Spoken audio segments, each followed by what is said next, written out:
Em nome do Pai, e do Filho, e do Espírito Santo. Amém. Olá, queridos, com grande alegria, avançamos para a nossa 7ª meditação sobre o doutorado de Santa Teresa. E hoje, de modo especial, vamos falar sobre o dom da profecia, da ciência e da sabedoria em Santa Teresa de Jesus.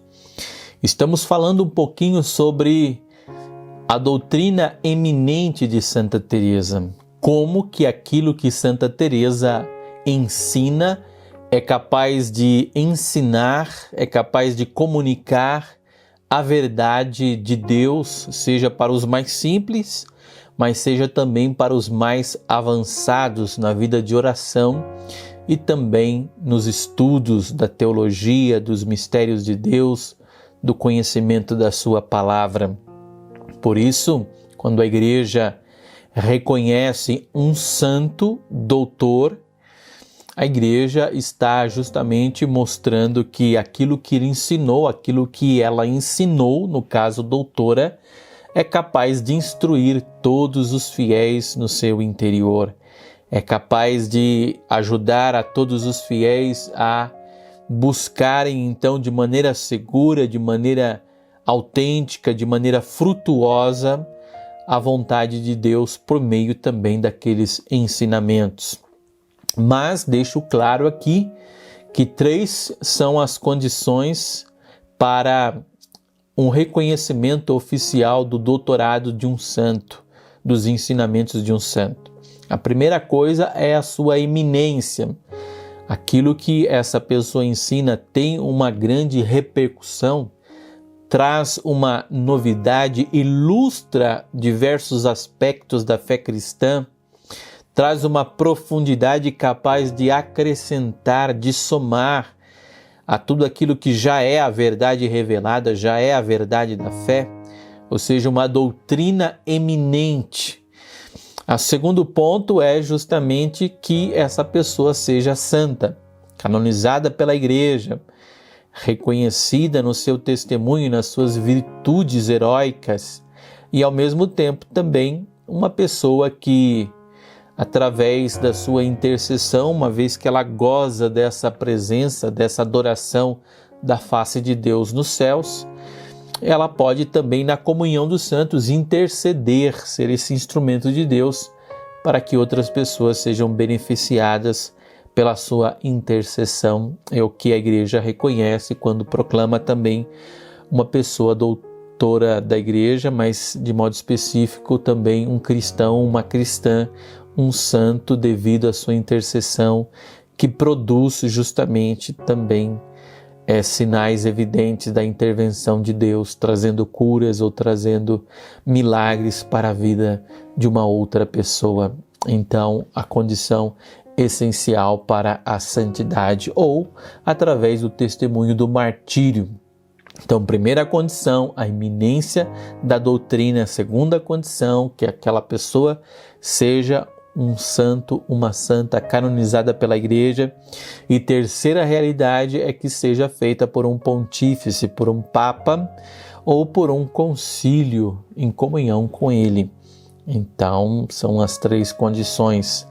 E Santa Teresa, então, ela passa por essas 3 condições, se realizam estudos aprofundados da doutrina, do pensamento, da vida de Teresa, e percebem uma eminência na sua doutrina. Aquilo que ela ensina abrasa o coração dos fiéis, aquilo que ela ensina ajuda outros a entrarem pela via da oração. Aquilo que ela ensina impacta de tal maneira que produz em determinados cristãos, em determinadas pessoas que seguem a Jesus, o desejo, a escolha de servi-lo numa vida também sacerdotal, numa vida consagrada, e a melhor servi-lo também através do matrimônio ou através do seu testemunho cristão na Igreja e no mundo. Bom, falando isso, vamos agora então diretamente para o dom da profecia, o dom da ciência e da sabedoria presente na vida de Santa Teresa. E para entendermos melhor este dom em Santa Teresa de Jesus, vamos pedir um auxílio ao doutor angélico Santo Tomás de Aquino, para entendermos como ele coloca a questão do tema, de modo a entender também um pouco dos desdobramentos da compreensão da dimensão carismática do feminino em uma situação epocal na Igreja. Na questão 177, no artigo 2, Santo Tomás de Aquino faz um questionamento, quando ele está falando ali dos dons do Espírito Santo, das graças que o Espírito concede aos fiéis. Ele faz um questionamento: a graça da palavra de sabedoria e de ciência diz respeito também às mulheres? E ele começa então a desenvolver uma reflexão, como sempre faz. Então coloca uma afirmação positiva, depois coloca uma objeção, algumas outras objeções e vem concluindo, justamente trazendo solução e trazendo uma clareza dentro daquilo que era a vida da Igreja, o pensamento da Igreja, a maneira como se abordava, se praticava, se entendia as Sagradas Escrituras. É claro que alguns pontos na fé evoluem também, alguns pontos evoluem no sentido vivencial, no sentido de costumes, no sentido de prática, não naquilo que é essencial, não naquilo que é imutável, não naquilo que é inegociável na doutrina, mas naquilo que muitas vezes diz respeito ao seu aspecto prático, como essa questão que é uma resposta que depois vai sendo construída, vai ser refletida até chegar o ponto culminante, que é o doutorado de Santa Teresa. Mas vamos à questão. No que diz respeito ao ensino, citamos de Santo Tomás afirmações dos discursos teológicos sobre o dever de ensinar no que se refere à mulher. As afirmações de Tomás, propriamente dita, que as mulheres podem doutrinar, encontram-se em Provérbios 4, 3 a 4. Eu fui unigênito diante de minha mãe e ela me ensinava. Cita também o livro de Judite. Cita também uma profetisa, mulher de Salom, chamada Olda, segundo Reis 22, 14. Cita também Atos 21, 9, falando das 4 filhas de Filipe, e cita o apóstolo em 1 Coríntios 11, 5,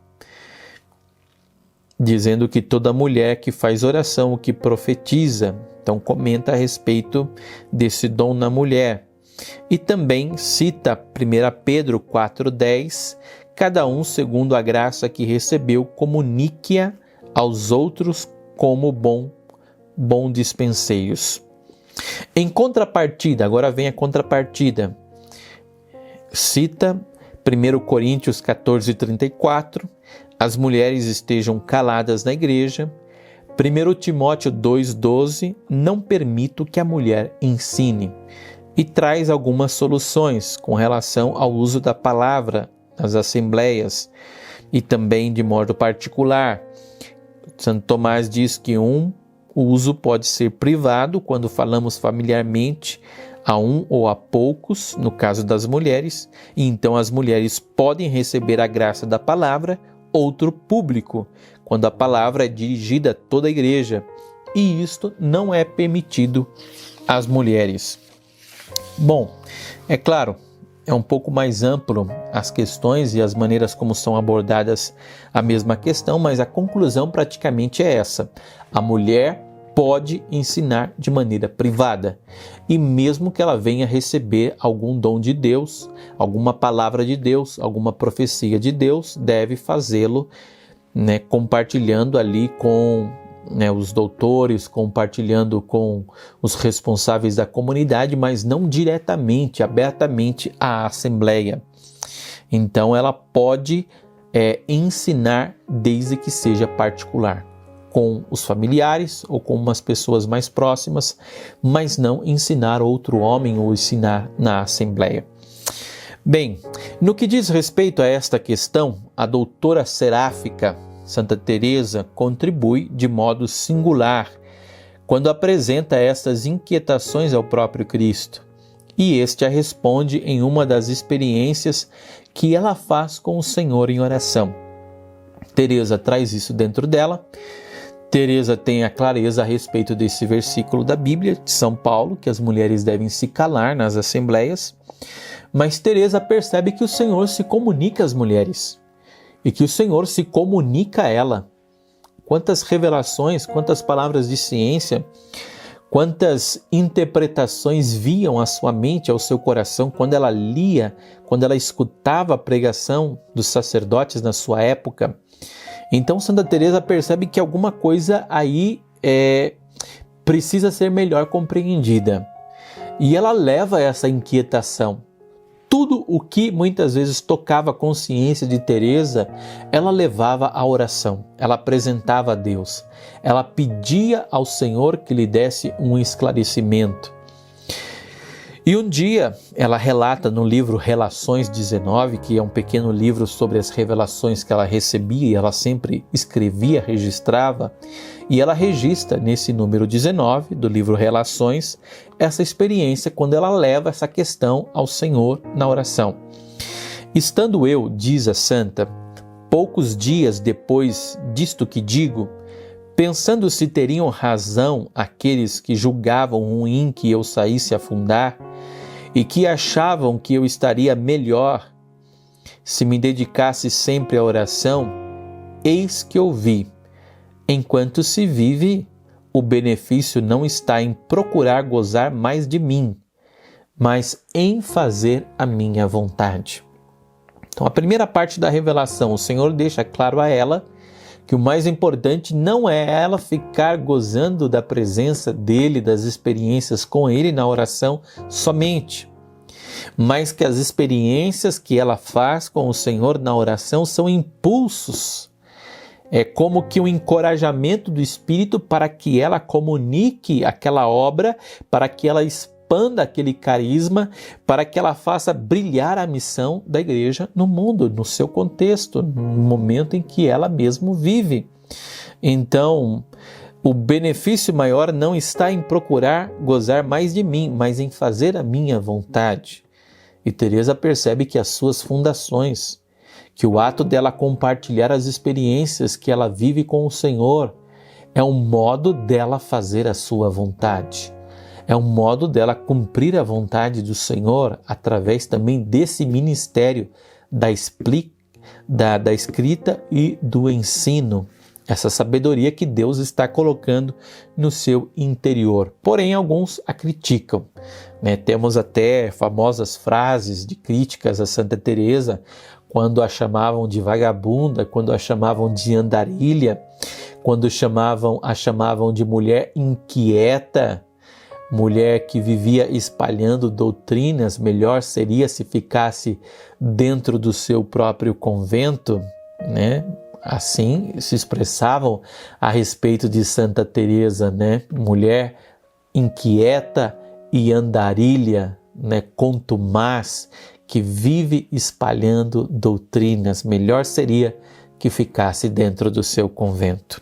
Só que Santa Teresa, ela é impulsionada pelo Espírito, ela é interpelada pelo Espírito a não apenas ficar gozando de experiências pessoais com o Senhor, mas as experiências que ela vive têm um sentido eclesiológico.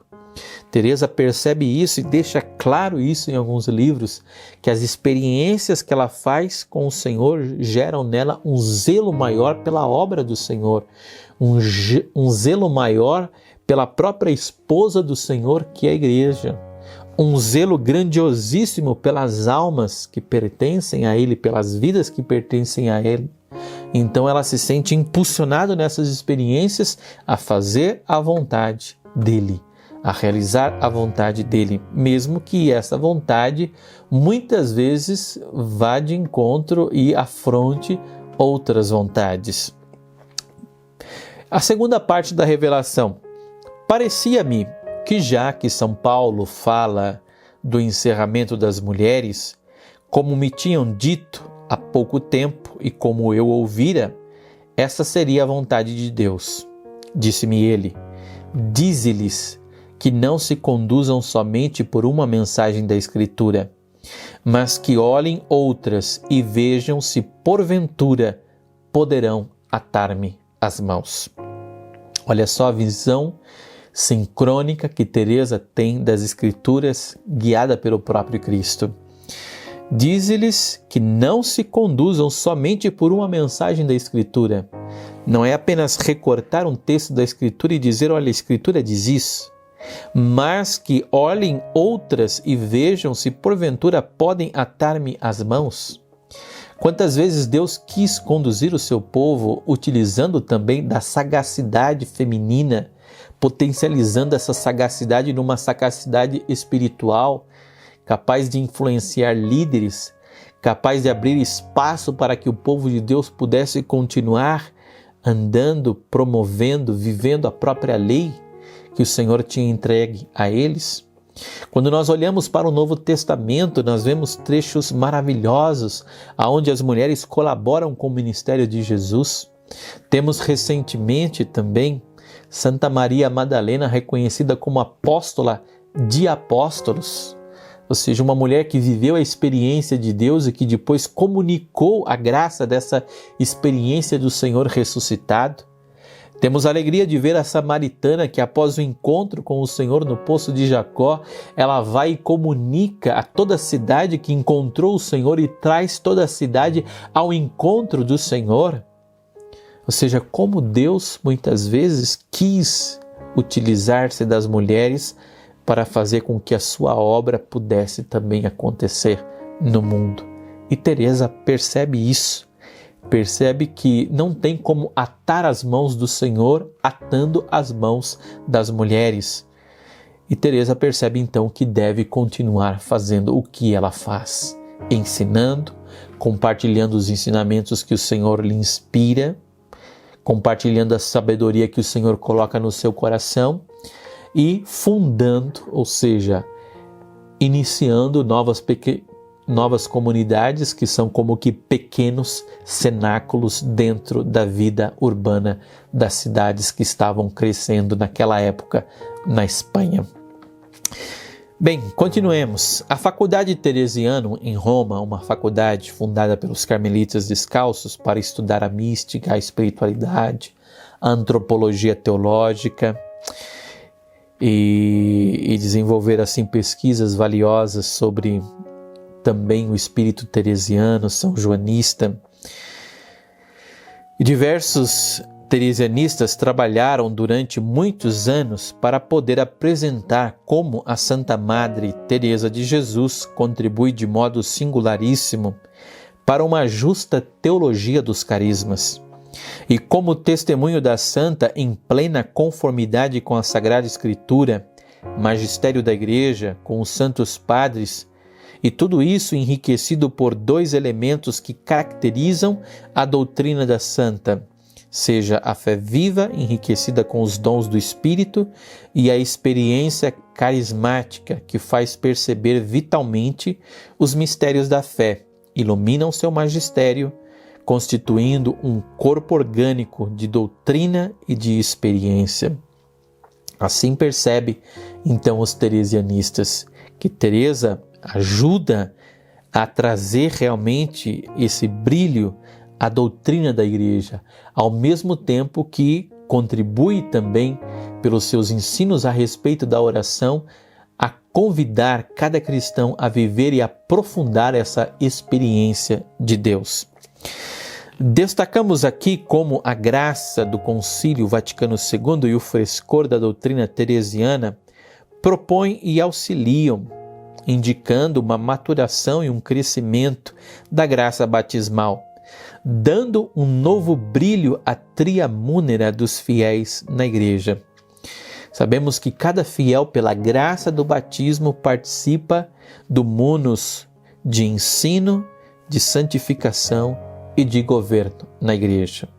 Sabemos que a Igreja tem os seus ministros, podemos assim dizer, que participam como Cristo cabeça, conduzindo a igreja na sua hierarquia através dos dons hierárquicos do Espírito, mas sabemos também que há um ministério comum dos fiéis, aonde cada fiel deve compartilhar a palavra de Deus através do seu testemunho, mas também através das suas palavras.